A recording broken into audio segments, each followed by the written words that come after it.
Hello and welcome back to the cabin. It's been a while since we've been at the table, and as you can see it's changed quite a bit, and I've pulled out some maps. I have a thing about maps. I like maps.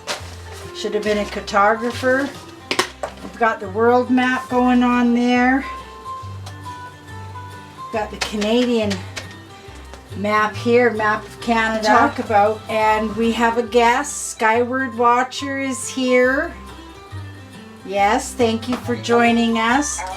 Needed somebody to chat to about multiple topics I got going on here. I'm going to have this done in multiple part series, so bear with us. We'll start with talking about being Canadian.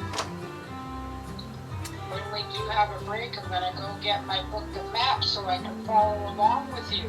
You can do it whenever you want. I'm going to pour the tea. The tea is ready tonight. That would be an adventure for me to go dig out my little thing. Oh, little stir because I put some honey in the cup earlier. I need a snow removal truck. There's some nice hot tea to go with our visit. Here's to hot tea on a winter day. Well, I have some too. Very nice, very nice. My garden's not happening right now, though. No. So yeah, we had a little road trip. Go to see family and grandkids and whatnot, and got stuck in the, I guess that's the Trans-Canada Highway, in between avalanches, and that was an experience.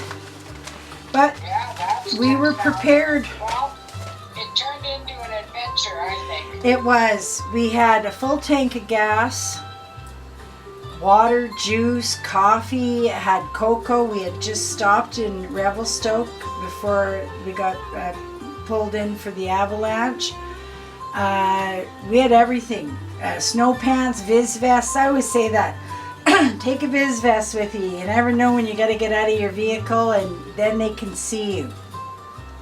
That's a real, let me write that down. Yeah, I have one under my seat and one under the back seat usually, so I could just grab it and put it on as I get out.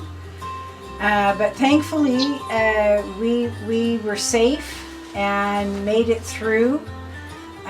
They did airlift somebody out of there. It looked like a trucker had spun out and flipped his truck and trailer, and the helicopter had shown up a couple hours into this, waiting, and grabbed this guy in the helicopter, and away they went. And then later when we got to go, we saw where the accident was.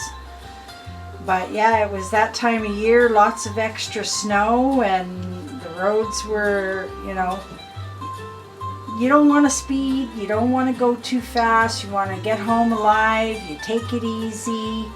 And a guy passes us, and this is before Banff, and it's snowing like Christmas Eve. It's just snowing, white out and foggy, and a guy in a big pickup, and he's pulling a horse trailer, a big horse trailer, and he goes flying by us in the middle lane that hasn't been graded. So of course he's fishtailing all over the highway. I slow down, I say out loud, well, I don't want to get caught up in his carnage. Sure enough, about 20, not even 20 clicks up, there he was in the ditch. He rolled it.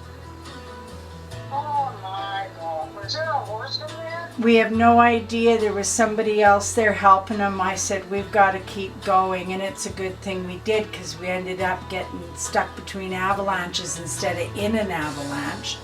Yeah. But it's like, come on, guy. You want to put your life at risk, okay, do that. But guess what? You're putting everybody else at risk too. I've been driving a big vehicle truck for a while, for years, decades. Yeah. And when you go on the highway, the most arrogant drivers are the ones in those big trucks. Like, I don't mean a semi, Yeah. because they have their own issues, but it's people, they just think that they bought this brand new truck and it's invincible. Well, it's invisible. yeah, and like, is it your ego? Do you have something to prove to yourself? But you put a lot of people. That guy put a lot of people in danger that day. Yeah. And as we drove by and seen him in the ditch, you think you're going to be like, there you go, driving like a jerk. But my first thought was, oh, geez, I hope he didn't kill himself and his passenger and his horses. And, you're thinking, oh, because it's not a good sight to see. But then probably a click or so down the road, we were saying, yeah, well, that's what happens when you drive like that. No kidding. It's some of these kids, I think, too, they're playing that video game, Grand National or Grand something. Grand Theft Auto. Vehicles. Grand Theft Auto. Grand Theft Auto. Yeah, because they'll do zigzag, and I'm like, yeah, and he's gone, just like in the video. Yeah. Poliev actually that's in a video here I'm going to have coming up the next day or two, where he says at the end that, the Liberal government had put all these drug dealers on ankle monitors and kept them at home where they could continue to sell drugs. He says, and what did they do? They just sat around all day and played Grand Theft Auto. And we paid for that, instead of putting them in jail where they should have been. So yeah, I'm looking forward to the changes.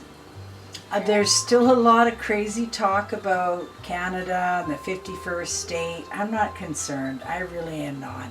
I mean, it's rhetoric, it's funny talk, it's a good way to push the Liberal government back out of pirogue and back at work, whatever his strategies are. I'm still just really not worried. We were at the store today. Everything looked normal to me. No shelves were empty.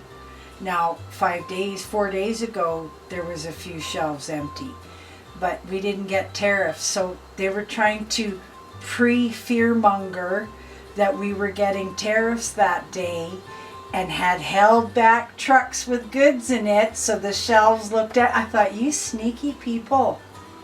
Yeah.